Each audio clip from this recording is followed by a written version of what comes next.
नमस्कार विद्यार्थी मित्रांनो, मी प्राध्यापक गोरे एस पी. आज आपण इयत्ता 12वी विषय भूगोलमधील प्रकरण क्रमांक 1 लोकसंख्या भाग 1 याला अनुसरून थोडक्यात माहिती पाहणार आहोत. विद्यार्थ्यांनो, आज आपण या ठिकाणी या प्रकरणातील खंडनिहाय लोकसंख्या वितरणाची टक्केवारी म्हणजेच कॉन्टिनेंट वाईज पॉप्युलेशन डिस्ट्रीब्युशन, तसंच लोकसंख्येची घनता म्हणजे काय, डेन्सिटी ऑफ पॉप्युलेशन, आणि जागतिक लोकसंख्या वितरणाचा आकृतिबंध, pattern of population distribution in the world, या स्वरूपात आपण थोडक्यात माहिती जी आहे आपण पाहणार आहोत.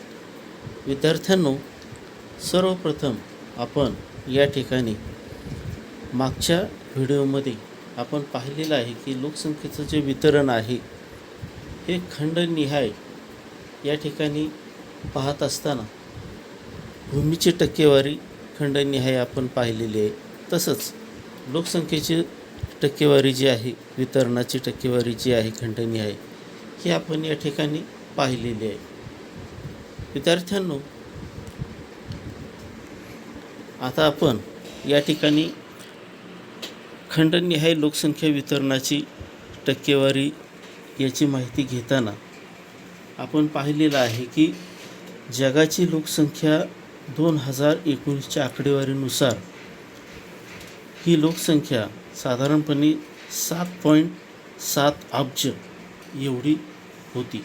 म्हणजे 7.7 बिलियन ही 2019च्या सालामध्ये या ठिकाणी आपल्याला असलेली दिसून येते.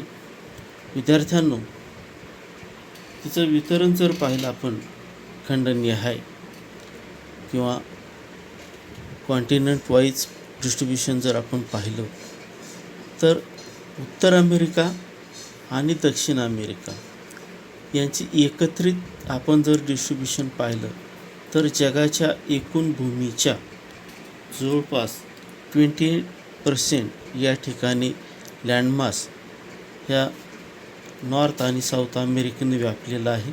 आणि जवळपास जागतिक लोकसंख्येच्या 18% पॉप्युलेशन किंवा लोकसंख्या जी आहे ही या प्रदेशात राहत असलेली आपल्याला दिसते. तसंच आशियाचा जर विचार केला तर आशियानं जवळपास 30% क्षेत्र जे आहे जमिनीच्या हे व्यापलेलं आहे. आणि या क्षेत्रावर जवळपास जागतिक लोकसंख्येच्या 60% लोकसंख्या जी आहे हे आपल्याला या ठिकाणी राहत असल्याचे दिसते. त्यानंतर पुढचं वैशिष्ट्य आपल्याला या ठिकाणी सांगता येईल की युरोप खंडाची जी काही भूमी आहे, युरोप खंडाचं जे काही लँडमास आहे त्यानं जवळपास 7% या ठिकाणी भाग जो आहे हा व्यापलेला आहे, ऑक्युपाय केलेला आहे. आणि यावर जवळपास 5% लोकसंख्या किंवा पॉप्युलेशन आपल्याला राहत असलेली दिसते. त्यानंतर पुढचा मुद्दा सांगितलेला होता तुम्हाला की ऑस्ट्रेलिया जो काही कॉन्टिनेंट आहे यानं 6% या ठिकाणी लँडमास जो आहे हा ऑक्युपाय केलेला आहे. आणि या ठिकाणी भूमी जरी 6% असली तरी त्यावर 1%सुद्धा लोकसंख्या आपल्याला राहत असल्याचं दिसत नाही. 1%पेक्षा कमी लोकसंख्या म्हणजे जागतिक लोकसंख्येची 1%पेक्षा कमी लोकसंख्या आपल्याला ऑस्ट्रेलिया खंडात राहत असल्याचं दिसतं. आणि अंटार्क्टिका खंडावर या ठिकाणी जर आपण पाहिलं तर अंटार्क्टिका खंडाने जागतिक भूमिखंडाच्या जवळपास 9% लँडमास या ठिकाणी ऑक्युपाय केलेला आहे. परंतु या खंडावर, या कॉन्टिनेंटवर स्थायिक स्वरूपात म्हणजे परमनंट स्वरूपात या ठिकाणी लोकसंख्या आपल्याला तिथं राहत असलेली दिसत नाही. हे याला अनुसरून मागच्या वेळेस आपण माहितीची आहे ही माहिती आपण घेतलेली होती. विद्यार्थी मित्रांनो, आता आपण लोकसंख्येची घनता म्हणजे काय ते समजावून घेऊ. विद्यार्थ्यांनो, आपल्याला माहिती आहे की प्रदेशानुसार लोकसंख्येचं प्रमाण किंवा घनता जी आहे ती बदलते. लोकसंख्येची घनता, ज्याला आपण पॉप्युलेशन डेन्सिटी असं म्हणतो. विद्यार्थ्यांनो, लोकसंख्येची घनता म्हणजे एका विशिष्ट क्षेत्रफळात किती लोक राहतात, त्यास आपण या ठिकाणी लोकसंख्येची घनता असं म्हणतो. म्हणजेच people living in an unit area, this is called population density. एका विशिष्ट क्षेत्र, मग ते आपण या ठिकाणी असं मोजतो की दर चौरस किलोमीटरमध्ये साधारणपणे किती लोकसंख्या राहते, त्याचं जे प्रमाण असतं त्याला आपण लोकसंख्येची घनता म्हणून ओळखतो. विद्यार्थ्यांनो, लोकसंख्येची घनता काढण्याचा एक फॉर्म्युला आहे किंवा सूत्र आहे. ते पुढील प्रमाणे या ठिकाणी आपल्याला स्क्रीनवर दिसत आहे. डेन्सिटी ऑफ पॉप्युलेशन किंवा लोकसंख्येची घनता बरोबर एकूण लोकसंख्या भागिले एकूण क्षेत्रफळ.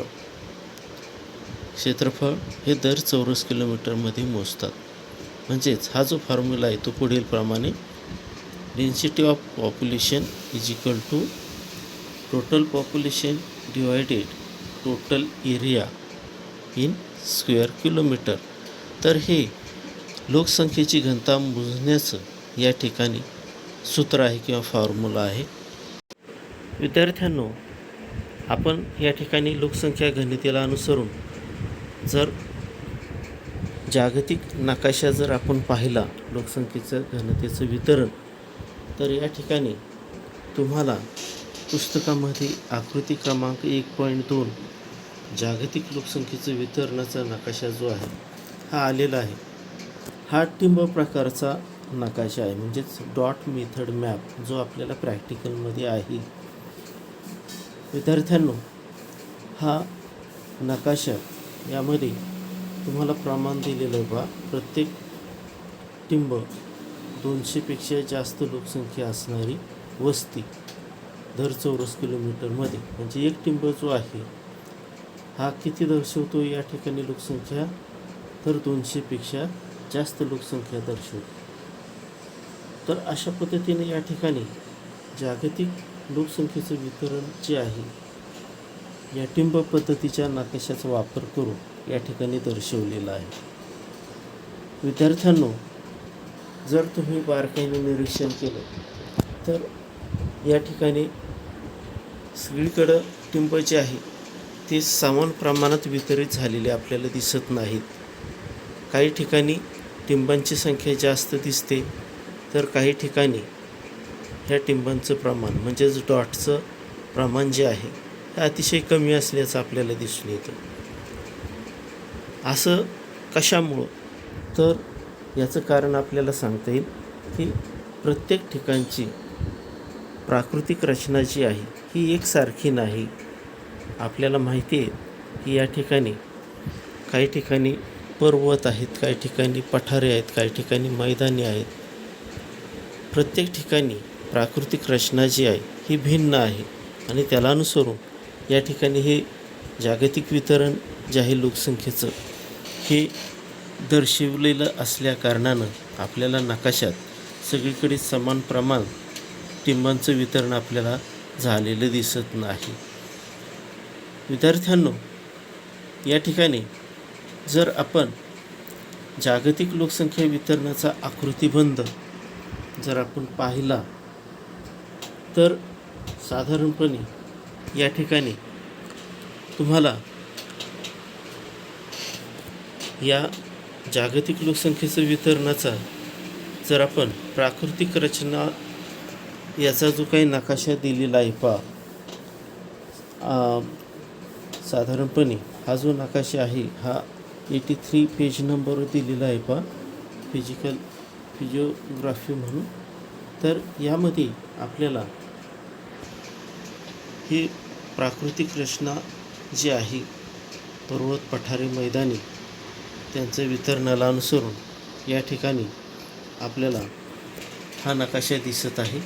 या घटकांचा परिणाम तेथील प्राकृतिक रचनेवर, नैसर्गिक रचनेवर निश्चितपणे आपल्याला झालेला त्या ठिकाणी दिसून येतो आणि त्याला अनुसरून हे लोकसंख्येचं जे वितरण आहे हे आपल्याला झालेलं दिसतं. विद्यार्थ्यांनो, आता जागतिक लोकसंख्येच्या वितरणाचा आकृतिबंध जो आहे या ठिकाणी, त्याला अनुसरून जर आपण पाहिलं तर तुम्हाला काही मुद्दे जे आहेत हे मुद्दे या ठिकाणी सांगता येतील.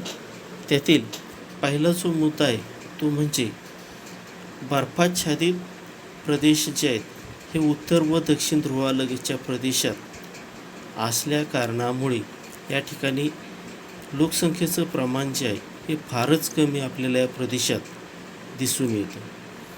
तर या ठिकाणी हा जो पहिला मुद्दा आहे पहा, या ठिकाणी स्क्रीनवर तुम्हाला मराठी आणि इंग्रजी माध्यमाच्या मुलांसाठी मुद्दा मी या ठिकाणी हे मुद्दे दोन्ही ठेवलेले आहेत. पहा, snow covered region around the north and south poles are sparsely populated. अतिशय तुरळक प्रमाणात या ठिकाणी लोकसंख्येचं प्रमाण जे आहे हे आपल्याला या ठिकाणी झालेलं दिसून येते. पहा, नॉर्थ पोल आणि साऊथ पोल दोन्ही ठिकाणी पहा तुम्हाला टिंबाचं प्रमाण जे आहे हे अतिशय तुरळक या ठिकाणी, काही ठिकाणी तर दिसतच नाही. उदाहरणार्थ या ठिकाणी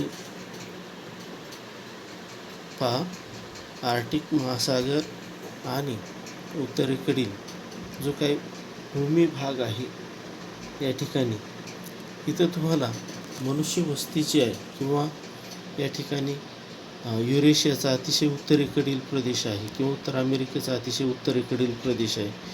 इथं तुम्हाला लोकसंख्येचं प्रमाण हे अतिशय कमी आहे, म्हणजे उत्तर ध्रुवाकडे. तसंच दक्षिण ध्रुवाकडे आपण जर पाहिलं अंटार्क्टिकावर, तरी देखील या ठिकाणी टिंबांचं प्रमाण म्हणजेच लोकसंख्येचं वितरण जे आहे हे अतिशय कमी, म्हणजे जवळपास नसल्यातच या ठिकाणी जमा आहे.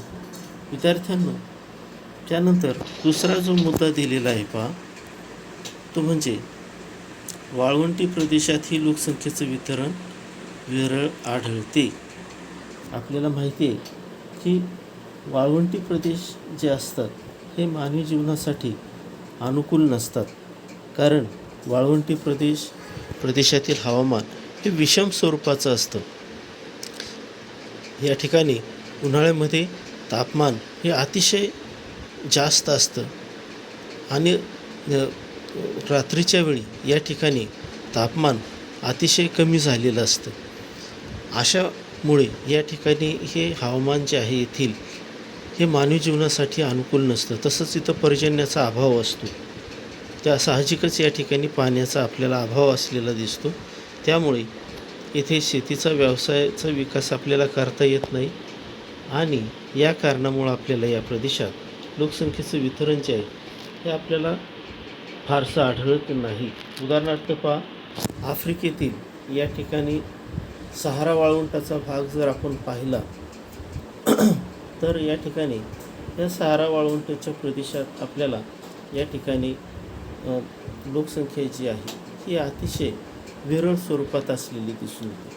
कारण हा जो प्रदेश आहे वाळवंटी असल्या कारणानं, उष्ण वाळवंटी असल्या कारणानं इथं आपल्याला लोकसंख्येची घनता ही अतिशय विरळ स्वरूपात जाणवते. विद्यार्थ्यांनो, त्यानंतर पुढचा जो मुद्दा आहे, पुढचा मुद्दा जो तुम्हाला दिलेला आहे तो पहा, पर्वतीय प्रदेशात ही लोकसंख्या कमी आढळते. पर्वतीय प्रदेश हे मानवी जीवनासाठी फारसे अनुकूल नसतात, कारण पर्वतीय प्रदेश हे कसे असतात, उंच असतात, दुर्गम असतात. त्याचप्रमाणे पर्वतीय प्रदेश हे अतिशय तीव्र उताराचे असतात.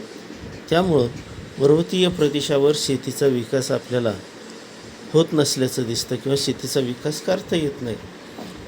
तसंच वाहतूक व्यवस्था, ट्रान्सपोर्टेशन जे आहे त्याची डेव्हलप आपल्याला या ठिकाणी करता येत नाही.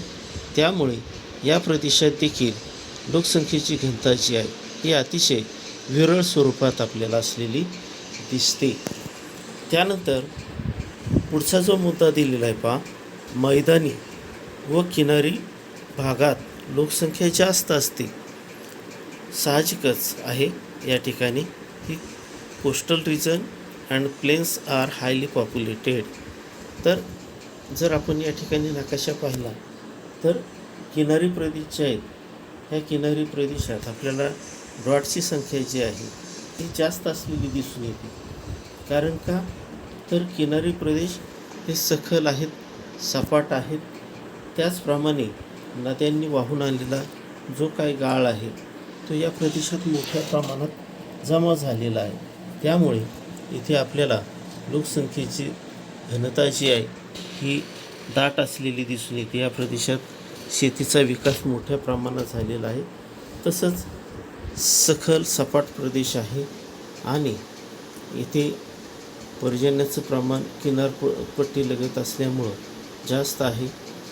त्यामुळे या प्रदेशात वाहतूक दळणवळणाचा विकास मोठ्या प्रमाणात होतो, शेतीचा विकास मोठ्या प्रमाणात झालेला दिसून येतो.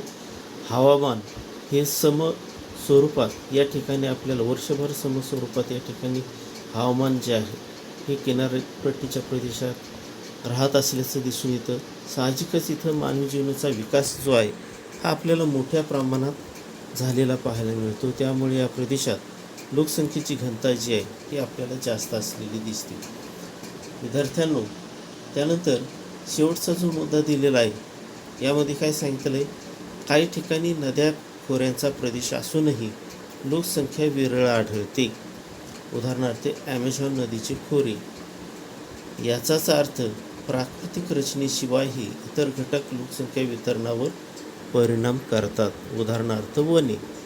तर या मुद्द्यामध्ये काय सांगितलेलं आहे की आपण म्हणतो की नद्या खोऱ्यांच्या प्रदेशात लोकसंख्या जास्त असते, परंतु याच्या उलट अनुभव आपल्याला या ठिकाणी काही ठिकाणी आलेला दिसतो. उदाहरणार्थ आफ्रिकेतील कांगो नदी खोरे असेल किंवा दक्षिण अमेरिकेतील ॲमेझॉन नदीचे खोरे असेल.